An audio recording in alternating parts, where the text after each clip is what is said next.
Hey, what's up guys? Rorschach Media here, and today we're going to review the Blackberry Z10 along with the Blackberry 10 OS on it.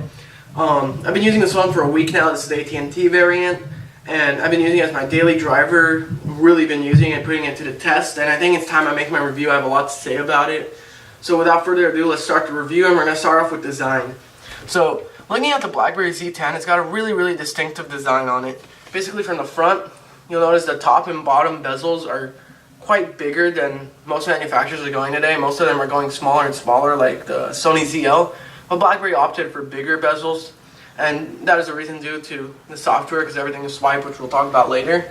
But overall, from the front, it looks very nice. You got the Blackberry logo down here. You got the top and bottom bezel, and right here you got the speaker grill, which is actually really nicely indented. I think it looks really nice. You got the front-facing camera, and you got the LED indicator.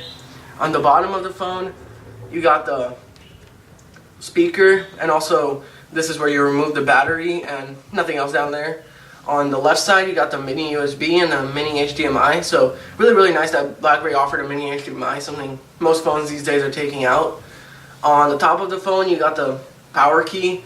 So basically, it's right in the middle, and also you got 3.5mm headphone jack, but the power key is right in the middle, and kind of indented. So I would rather have it be maybe on the left, because you have to go like this up here, but it's a nice key. It's very responsive, and you don't have to use it to unlock the phone just to lock it, because you could just unlock it by swiping up. On the right side of the phone, you got the volume rockers up and down, and you also got this middle button, which other Blackberries used to have on top, where you can pause or play a song, and also you hold it down, it does the Blackberry voice assistant. I don't think it really has a name.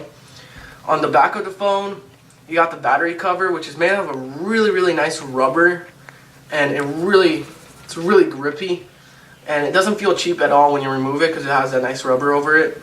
You got the Blackberry logo, the AT&T logo, because this is the AT&T variant. On the Verizon one, you're gonna get thing Verizon right here, and you got an 8-megapixel camera. So overall, the design is quite nice. I really like it. It's not a phone that screams, beauty, but I don't think it's really supposed to. I mean, it's a nice phone, it's distinctive, and it looks rugged. It's not the type of phone where you're going to drop it and it's going to crack or something. It's made for business, and I like it. It's a really serious looking phone, if that makes sense. Next, let's talk about the display. You've got a little bit above 720p display here, so on a 4.2-inch screen, which I think is really good, with a PPI of I think 341, somewhere around there. So really good for 4.2 inches. I mean, it's really nice. I'm sorry about that. Really nice. Now the 4.2-inch screen took me time to get used to, because I've been using the Sony Z, which is 5 inches. But basically, I think they placed it pretty good. iPhone's 4.0, and then we got Windows Phone like the 8X, which is like 4.3, 4.5. So places it right in the middle of those two. So for anyone who doesn't want a big screen, I think it's really nice.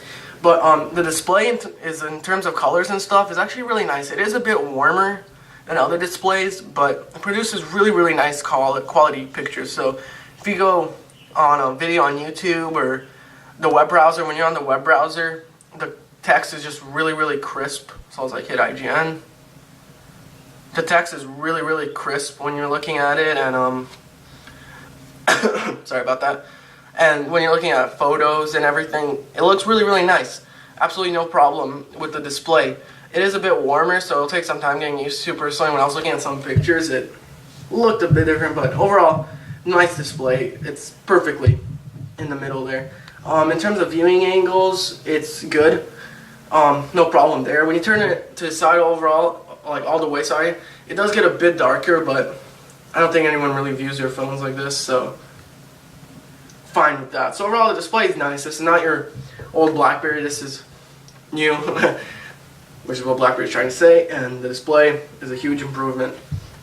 Next, let's talk about the hardware. Basically, with this phone, you get a dual-core Snapdragon 1.5 GHz processor with 2 GB of RAM. So overall, very nice. I mean, in 2013, we're seeing phones move up to quad-core in the Android world, but it all depends on the software and its optimization. We've seen Windows Phone, iOS run really smooth on dual-core, 1 GB of RAM. So I think the hardware is perfectly fine for Blackberry 10 OS, because going through the phone, it's just really smooth. I mean, all the bugs I've noticed are due to the software being brand new, But otherwise than that, I've seen absolutely no slowdown whatsoever.